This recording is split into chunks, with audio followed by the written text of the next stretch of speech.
Drama की शुरुआत में हम फेयिंग नाम की एक लड़की को देखते हैं जो कि बचपन से ही ऑर्फनेज के अंदर पली बड़ी थी और अब एक वेलफेयर हाउस में रहकर अपना गुजारा चलाने के लिए पार्ट टाइम जॉब करती थी। एक दिन वो फोन पर बात करते हुए जल्दबाजी में हॉस्पिटल में जा रही होती है। तभी वो सामने से आ रहे एक शख्स से टकरा जाती है और उसका लंच बॉक्स नीचे गिर जाता है। ये शख्स हाउटिन ग्रुप का मालिक बिंगजी होता है और उसके हाथ में उसका बेटा था जिसका नाम हाउटिन था। उसकी तबीयत काफी ज्यादा खराब होने की वजह से वो उसे हॉस्पिटल में लाया था, पर जल्दबाजी में वो उस पर इतना ध्यान नहीं दे पाता और यहाँ से चला जाता है। पर उसके साथ में जो पर्सन आया था वो फेयंग को डांट कर वहाँ से चला जाता है। तभी पीछे से उसका दोस्त मूलिन आता है जो कि उनकी कंपनी का लीगल एडवाइजर था। फेयंग को देखते ही वो यहाँ पर चौंक जाता है और उसे श्याओ के नाम से बुलाता है, जिस पर फेयंग उसे पूछती है कि कौन श्याओ। पर इतने में बिंगजी भी वहाँ पर आ जाता है जो कि फेयंग को देखकर हैरान हो जाता है और उसे श्याओ के नाम से बुलाने लगता है। पर मूलिन उसे रोक देता है, जहाँ पर उन दोनों के बिहेवियर को देखकर फेयंग भी काफी हैरान थी। वो हाउटिन का टॉय देकर यहाँ से जाने लगती है, पर बिंगजी उसका हाथ पकड़कर उसे रोकने के लिए कहता है।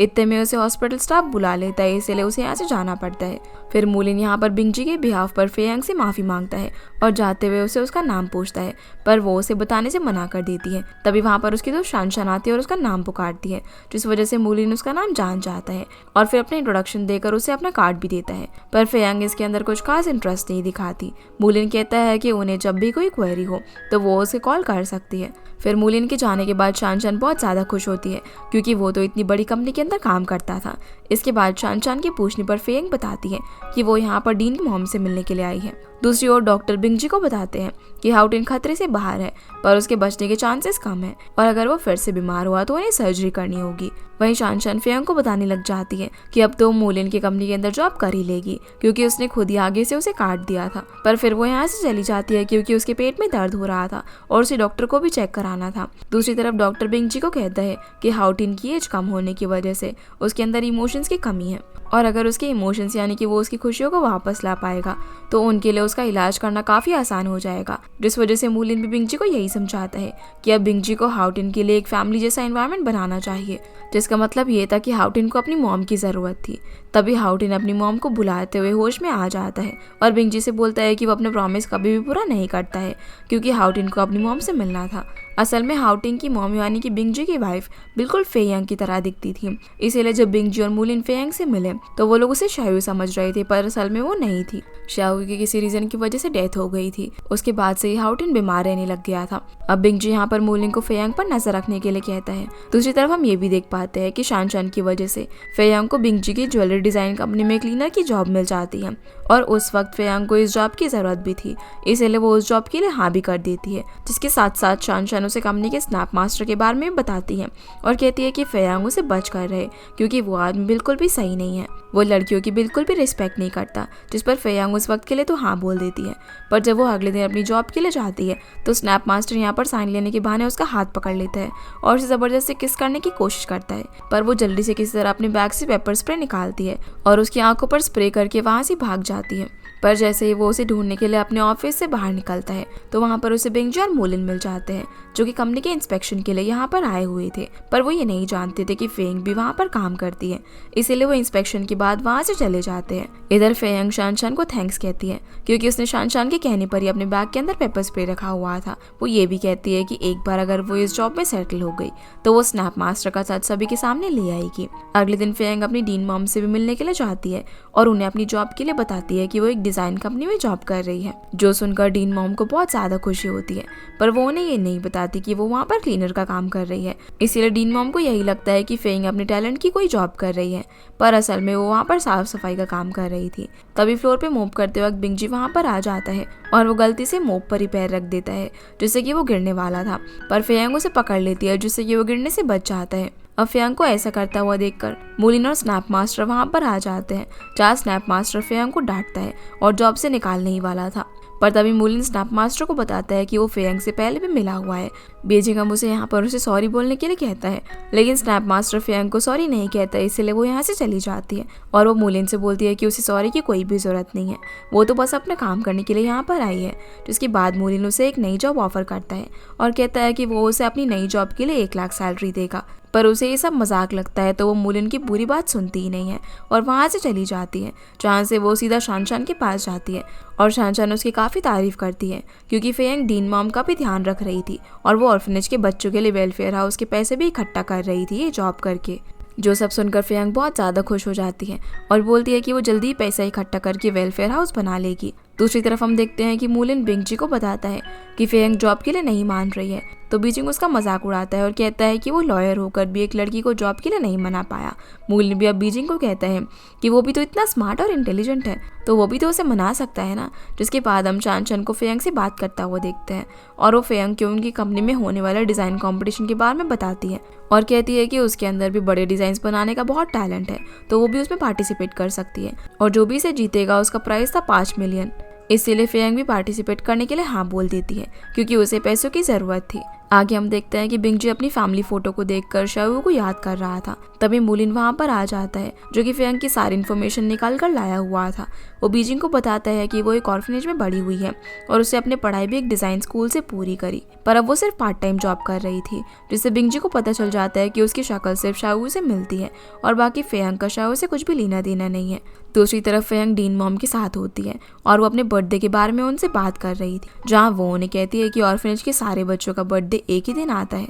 और उनकी यही विश है कि डीन मॉम जल्दी ही ठीक हो जाए, जो सुनकर वो काफ़ी अच्छा फील करती है। पर यहाँ पर हमें एक बात और पता चलती है कि फेयंग को अब्रॉड जाकर पढ़ने का मौका भी मिला था, पर उसने अपनी जगह यूशी नाम की एक स्टूडेंट को अब्रॉड जाने दिया जो कि उनकी ऑर्फनेज की ही थी और फेयंग वहीं पर रुक गई क्योंकि वो बाकी के बच्चों को संभालना चाहती थी और उनके लिए घर बनाना चाहती थी। सीना फिर से बीजिंग पर आता है जहाँ उसे पता चलता है कि जिस जगह पर उसकी कंपनी ने कंस्ट्रक्शन का काम चालू किया था उस कॉन्ट्रैक्ट में कुछ प्रॉब्लम आ रही है, जिस वजह से वो खुद वहाँ पर जाने का डिसाइड करता है और रास्ते में वो हाउटिन से भी बात करता है जो कि अपनी मॉम को याद कर रहा था। इसलिए बिंगजी उसे प्रॉमिस करता है कि वो उसकी मॉम को जरूर लेकर आएगा। रात में हाउटिन फेयंग को अपने रूम से गुजरता हुआ देखता है तो उसे अपनी मॉम समझकर उसके पीछे जाता है और उसे पकड़कर चिल्लाने लग जाता है कि वो उसकी मॉम है, जिस पर फेयंग कुछ समझ नहीं पाती और वो हाउटिन को उसकी रूम तक लेकर जाती है, जहाँ हाउटिन वापस से जब उसे अपनी मॉम कहकर बुलाता है तो फेयंग गलती से उस पर थोड़ा सा चिल्ला देती है कि वो उसकी मॉम नहीं है, जिससे कि हाउटिन रोने लग जाता है और अब फेयंग उसे चुप कराने में लग जाती है। वो उसके डैड को भी यहाँ पर फ़ोन करने की कोशिश करती है क्योंकि उसे नहीं पता था कि उसका डैड बिंगजी है, पर बिंगजी उस वक्त एक पार्टी में था तो वो फ़ोन नहीं उठा पाता, जिस वजह से फेयंग को हाउटिंग के साथ ही रुकना पड़ता है और वो वहाँ पर बहुत ही प्यार से उसे एक स्टोरी भी सुनाती है, जिससे कि हाउटिंग के साथ साथ फेयंग को भी नींद आ जाती है। तभी बिंगजी वहाँ पर आ जाता है जो कि बहुत ज़्यादा नशे में था। जब वो यहाँ पर फेयंग को देखता है तो वो उसे शाओ समझ लेता है और उसके पास चला जाता है। उसी वक्त फेयंग की भी आँख खुलती है, जहाँ पर बिंगजी को देखकर समझ जाती है कि वो हाउटिन का डैड है, जिस वजह से वो उसे बाहर लाकर हाउटिन का ध्यान ना रखने पर डांटना शुरू कर देती है। पर बिंगजी उस वक्त कुछ नहीं सुनता और फेयंग को शाओ समझकर उसे किस कर देता है, जिससे कि फेयंग गुस्से में उसे थप्पड़ भी मार देती है और उसे पागल बोलकर वहाँ से चली जाती है। बिंगजी अब यहाँ से हाउटिन के पास जाता है। तभी हाउटिन नींद में अपनी मॉम को याद कर रहा था, जैसे कि उसे भी काफ़ी बुरा लगता है क्योंकि अपने बेटे को उसकी मॉम से नहीं मिलवा पा रहा था। तभी उसकी नज़र हाउटिन के बेड पर पड़ी कैंडी पर जाती है जो कि फेयंग ये हाउटिन को देकर गई थी। दूसरी तरफ फेयंग जहाँ रेंट पर बाकी लोगों के साथ रह रही थी वहाँ उनका लैंडलॉर्ड उन्हें घर से निकालने की धमकी देता है और कहता है कि अगर उन्होंने 2 महीने का रेंट जल्दी ही पे नहीं किया तो बाकी बच्चों को भी निकाल देगा, जिससे कि फेयंग उन सबसे प्रॉमिस करती है कि वो जल्दी पैसों का इंतजाम कर देगी। अब अगले दिन बिंगजी मूलिन से मिलता है और उसे हाउटिन के लिए एक सैरोगेट मदर ढूंढने के लिए कहता है जो कि हाउटिन के ऑपरेशन तक उसकी मॉम बनकर उसके ख्याल रख सके। वो उससे फेयंग के बारे में भी पूछता है तो मूलिन कहता है कि फेयंग हाउटिन की मॉम बनने के लिए बिल्कुल सही रहेगी क्योंकि वो नेचर में बहुत ही अच्छी है और उसका फेस भी शाओ से मिलता है। जिसके साथ साथ मूलिन बिंगजी से भी फेयंग के नेचर के बारे में पूछता है कि उसे फेयंग कैसी लगी, तो बिंगजी को अपने कल रात वाली की याद आ जाती है। वो मूलिन से बोलता है कि फेयंग कल हाउटिन से भी मिली थी और वो उसके लिए एकदम परफेक्ट रहेगी। इसीलिए वो फेयंग से बात करने के लिए चला जाता है और उसे बोलता है कि उसे हाउटिंग को ऑपरेशन तक संभालने की मिलियन में सैलरी मिलेगी। उसे सिर्फ शाओ बनकर उसके साथ रहना होगा क्योंकि वो बिल्कुल उसकी तरह दिखती थी। जो सुनकर एक बार के लिए तो फेयंग को उस पर शक होता है क्योंकि उसे इतने से काम की इतनी सैलरी मिल रही थी, इसीलिए वो उस वक्त के लिए मूलिन को मना कर देती है। पर तभी मूलिन की एक्स गर्लफ्रेंड भी वहाँ पर आ जाती है जो कि उसे फेयंग के साथ देखकर उसे चीटर कहती है और उसके मुँह पर पानी फेंक देती है, जिससे कि फेयंग उसे कहती है कि वो तो बस यहाँ पर एक कॉन्ट्रैक्ट साइन करने के लिए आई थी। उतने में ही मूलिन की एक्स गर्लफ्रेंड का न्यू बॉयफ्रेंड भी वहाँ पर आ जाता है, जिसके साथ वो यहाँ से चली जाती है। अब मूलिन बेचारा ये सारी बातें बीजिंग को जाकर बताता है कि फेयंग उनकी ऑफर की हुई जॉब नहीं करना चाहती, जिस पर बीजिंग वापस से उसका मजाक उड़ाता है और कॉन्फिडेंटली खुद फेयंग को फोन करके अपने ऑफिस में आने के लिए इनवाइट करता है। तो फेयंग बोलती है कि वो कोई प्रेसिडेंट नहीं है जो कि वो उसके बुलाने पर आएगी। ये सुनकर मूलिन भी बिंगजी पर हंसने लग जाता है और फेयंग फोन कट कर देता है। अब वो उसे पर्सनली मिलने बुलाता है और उसे सीधा हाफ पेमेंट का एक चेक देकर कहता है कि अगर उसने कॉन्ट्रैक्ट साइन किया तो वो अपने ऑर्फनेज वाले बच्चों के लिए वेलफेयर हाउस भी बनवा सकती है। क्योंकि बिंगजी जानता था कि फेयंग कितनी ज्यादा प्रॉब्लम में है, पर फिर भी फेयंग इस काम के लिए मना कर देती है क्योंकि वो अपने आप को इस तरीके से नहीं बेच सकती थी और किसी हाई क्लास घर में भी नानी बनकर नहीं जाना चाहती थी। जिस वजह से बिंगजी भी चेक वापस लेकर वहां से चला जाता है और मूलिन से मिलकर उसे सब कुछ बताता है। तब मूलिन उसे समझाने लग जाता है कि अगर उसे फेयंग से अपना कॉन्ट्रैक्ट साइन करवाना है तो उसे उसको पर्सनली जानना होगा, मतलब कि उसे फेयंग की पसंद नापसंद के बारे में पता करना होगा और उसे प्यार करना होगा। जो सुनकर बिंगजी पहले तो मना कर देता है, पर फिर वो इस चीज के बारे में सोचता है और उसे पता चलता है कि ये आइडिया फेयंग पर काम कर जाएगा। इसीलिए जब फेयंग जॉब से अपने घर जा रही होती है तो बिंगजी उसे लिफ्ट देने के लिए उसके पास कार रोकता है, लेकिन वो उसके साथ नहीं जाती। तभी फेयंग की नज़र पास ही के एक गार्डन में जाती है जहाँ पर कुछ लड़के एक लड़की को परेशान कर रहे थे, इसलिए उन्हें बचाने के लिए फेयंग वहाँ पर चली जाती है जहाँ वो उन लड़कों को काफ़ी अच्छी तरीके से सबक सिखाती है और सभी उससे मार खाकर वहाँ से भाग जाते हैं। इसके बाद बिंगजी वहाँ पर आता है और जब वो फेयंग के हाथ पर चोट देखता है तो उसे बेंच पर बैठाकर बैंडेज लगाता है और कहता है कि फेयंग को उसे थैंक्स बोलने की बजाय कॉन्ट्रैक्ट पर साइन कर दे, पर वो ऐसा नहीं करती और थैंक्स बोलने के बजाय वो उसे कैंडी दे देती है। तभी उसके हाथ से दवाई की बोतल नीचे गिर जाती है, जिसे उठाने के लिए वो दोनों ही नीचे गिरते हैं और एक दूसरे के क्लोज आ जाते हैं, जिससे कि फेंग शर्मा कर वहाँ से चली जाती है। अब फेंग अपने वेलफेयर होम पहुँचती है तो देखती है कि रेंट ना देने की वजह से लैंडलॉर्ड उसके वेलफेयर होम पर ताला लगा देता है और सब लोगों से लड़ाई भी करने लगता है, जिसे रोकने के लिए फेंग जब आगे बढ़ती है तो लैंडलॉर्ड उसे भी धक्का दे देता है और फेंग गिरने ही वाली थी, पर तभी बिंगजी पीछे से आकर उसे पकड़ लेता है और वो फेंग के लिए रेंट पे करता है, जिसे लेकर लैंडलॉर्ड यहाँ से चला जाता है। पर बिंगजी यहाँ फेंग को समझाता है कि अब उसे कॉन्ट्रैक्ट साइन कर ही देना चाहिए, क्योंकि अगर उसके पास पैसे नहीं होंगे तो वो बहुत ही जल्दी बेघर हो जाएगी। और यहाँ तक कि बिंगजी ने आधे पैसे से उसका साल का रेंट भी पे कर दिया था, जो सुनकर फेंग और भी ज्यादा कंफ्यूज हो जाती है कि उसे कॉन्ट्रैक्ट साइन करना चाहिए या फिर नहीं। पर इस सबसे पहले वो डीन मॉम से मिलने के लिए जाती है, क्योंकि उन्हें भी वेलफेयर होम की सिचुएशन के बारे में पता लग चुका था और वो हॉस्पिटल से वापस वेलफेयर होम आना चाहती थी, जिसके लिए वो अपना सामान भी पैक कर लेती है। पर तभी फेंग हॉस्पिटल में पहुंच जाती है, वो उन्हें जाने से रोकती है और झूठ कहती है कि वो डिज़ाइन कंपनी में काम करती है, इसीलिए उसने कॉम्पिटिशन में हिस्सा लेकर पैसे जमा कर लिए हैं।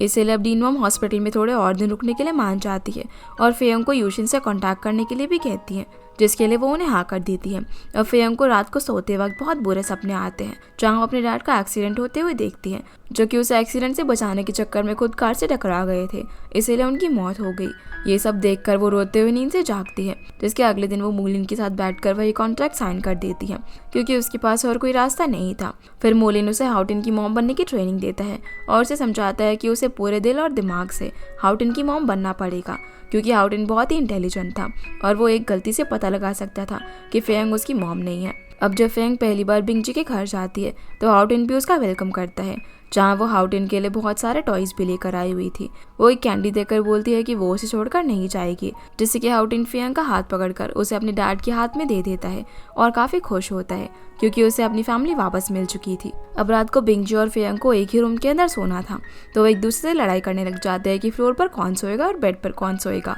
पर तभी हाउटिन वहाँ पर आ जाता है और वो अपने मॉम डैड को साथ सोने के लिए कहता है, जिससे कि फेंग को भी उसकी बात माननी पड़ जाती है, क्योंकि कॉन्ट्रैक्ट में ऐसा ही लिखा हुआ था। इसीलिए अभी दोनों साथ में सोते हैं और हाउटिन के बीच में। अगले दिन जब बिंगजी ब्रेकफास्ट कर रहा था तो उसे देखकर फेंग भी उसे अपने लिए कुछ बनाने के लिए कहती है, जहाँ वो खुद बनाने के बजाय उसके लिए ब्रेकफास्ट बाहर से ऑर्डर कर देता है और फेंग को एक लंबी सी टास्क लिस्ट देता है, जिसमें हाउटिन का एक दिन का पूरा शेड्यूल था। पर उसे देखकर वो बहुत ज़्यादा इरिटेट हो जाती है, क्योंकि ऐसा कुछ भी उसने एक छोटे बच्चे के लिए पहले नहीं देखा था। इसलिए वो बिंगजी को समझाती है कि वो अपनी तरीके से हाउटिन की मदद करेगी और बिंगजी को भी उसका साथ देना होगा, क्योंकि एक न एक दिन कॉन्ट्रैक्ट खत्म होने के बाद हाउटिन को पता चल ही जाएगा कि फेंग उसकी मॉम नहीं है। तो बस ये चाहती है कि बिंगजी भी हाउटिन के साथ ज़्यादा से ज़्यादा टाइम स्पेंड करे, जिस पर बिंगजी कहता है कि वो लोग कॉन्ट्रैक्ट को रिन्यू भी कर सकते हैं ताकि फेंग और दिन वहाँ पर रह सके। पर इस बात पर फेंग उसे मना कर देती है और वहाँ से उठकर चली जाती है। अब लिस्ट के हिसाब से ही फेंग हाउटिन को संभालने की कोशिश कर रही थी, पर उसे हाउटिन भी खुश नहीं था, जिसकी वजह से फेंग छुपकर हाउटिन को बाहर गार्डन में खेलने के लिए लेकर जाती है। ये दोनों यहाँ यहाँ पर काफी एंजॉय करते हैं। पर तभी उसे डीन मॉम का कॉल आ जाता है, इसीलिए वो हाउटिन को छोड़कर उसे अटेंड करने के लिए साइड में चली जाती है, जहाँ पर हाउटिन को एक बच्चा धक्का दे देता है और हाउटिन रोने लग जाता है। इधर मूलिन और बिंगजी को पता लग जाता है कि फेंग ने कॉन्ट्रैक्ट तोड़ा है और वह हाउटिन के साथ घर से बाहर गई है, जिसकी वजह से वो फेंग को ढूंढने के लिए निकलता है और उस पर बहुत ज्यादा चिल्लाता है। इस सबसे फेंग को भी बहुत बुरा लगता है और जब वह हाउटिन के पास जाने की कोशिश करती है तो बिंगजी उसे हाउटिन को हाथ भी नहीं लगाने देता और उस पर बहुत ज़्यादा गुस्सा करता है, जिसके बाद वो हाउटिन को लेकर वहाँ से निकलने की कोशिश करता है। पर हाउटिन भागकर फेंग के पास ही चला जाता है और रोने लग जाता है, जिस वजह से फेंग भी रोने लगती है और बिंगजी को बोलती है कि वो सब चीज़ें अपने कंट्रोल से नहीं चला सकता है, उसने हाउटिन को भी ऐसे ही हर्ट किया है। जिसके बाद वो उसे वहाँ से लेकर वापस से घर चली जाती है और मूलिन बिंगजी को फेंग पर गुस्सा करने से रोक देता है। अगले दिन हम देखते हैं कि यूशिन वापस आकर बिंगजी के असिस्टेंट बनने के लिए इंटरव्यू देती है, जिसके लिए वो सिलेक्ट भी हो जाती है। फिर वो डीन मॉम से मिलने के लिए जाती है और जब उसे पता चलता है कि फेंग भी डिज़ाइन कंपनी में काम करती है तो वो उससे खुश नहीं होती, क्योंकि वो फेंग को पसंद नहीं करती थी। दूसरी तरफ फेंग हाउटिन का बहुत ही अच्छे से ध्यान रख रही थी और हाउटिन भी बहुत ज़्यादा खुश होता है। फिर जब फेंग रूम के अंदर बैठकर कुछ ड्रॉ कर रही थी तो पीछे से बिंगजी आकर उसे डरा देता है और उसे ड्राइंग देखने के बहाने हक कर लेता है, जिससे कि उसे लगता है कि शायद फेंग ही शाओयू है, इसीलिए वो उसे फ्लो में आकर किस भी कर देता है। पर फेंग उसे खुद से दूर करके कहती है कि उसे पता लगाना ही होगा कि शाओयू जैसी वो क्यों दिखती है, जिसके लिए वो डीन मॉम से मिलने के लिए भी चाहती है, जिसके लिए बिंगजी उसे सिर्फ 2 घंटे का टाइम देता है। डीन मॉम से मिलकर फेंग उसे शाओयू के बारे में पूछती है, साथ ही वो यहाँ पर अपने रियल पेरेंट्स के बारे में पूछती है और ये भी पूछती है कि वो ऑर्फनेज में कैसे आई। तब जाकर उसे यहाँ पर काफ़ी बड़ा सच पता चलता है कि शाओयू उसकी ट्विन सिस्टर थी और फेंग का नाम भी फेंग नहीं बल्कि शाओयू था। पर उसके डैड की मौत के बाद उसकी मॉम दोनों बच्चों को संभाल नहीं सकती थी, इसीलिए उन्होंने फेंग को ऑर्फनेज के अंदर भेज दिया। ये सब जानने के बाद फेंग बहुत ज़्यादा शौक रह जाती है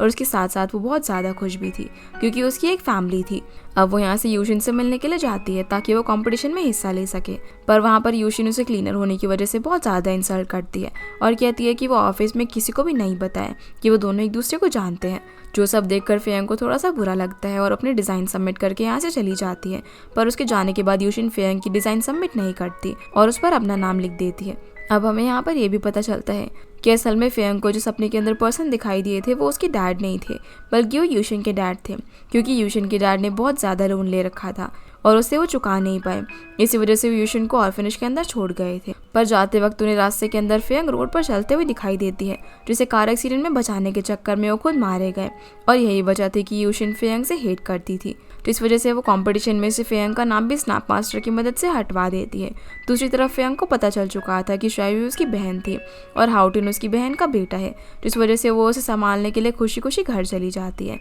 वहाँ वो बिंगजी को उससे प्यार से पेश आने के लिए कहती है, जो सुनकर बिंगजी उसे अपनी तरफ खींच लेता है और पूछता है कि अब ठीक है। इन दोनों को इस तरह देखकर हाउटिन बहुत ज़्यादा खुश होता है, क्योंकि अब उसे उसके मॉम डैड मिल गए थे, इसीलिए ये दोनों भी उसे किस करते हैं और इसी हैप्पी एंडिंग के साथ ये ड्रामा यहीं पर खत्म हो जाता है। वैसे इस ड्रामा की एंडिंग काफ़ी अधूरी लगती है, इसीलिए इसका पार्ट 2 ज़रूर आना चाहिए। तो गाइस ये थी आज के वीडियो एंड होप आप लोग को ये वीडियो पसंद आई होगी, तो इस वीडियो को लाइक कर चैनल को सब्सक्राइब जरूर कीजिएगा। आपसे फिर मिलते हैं अगले इंटरेस्टिंग ड्रामा में, तब तक के लिए गुड बाय।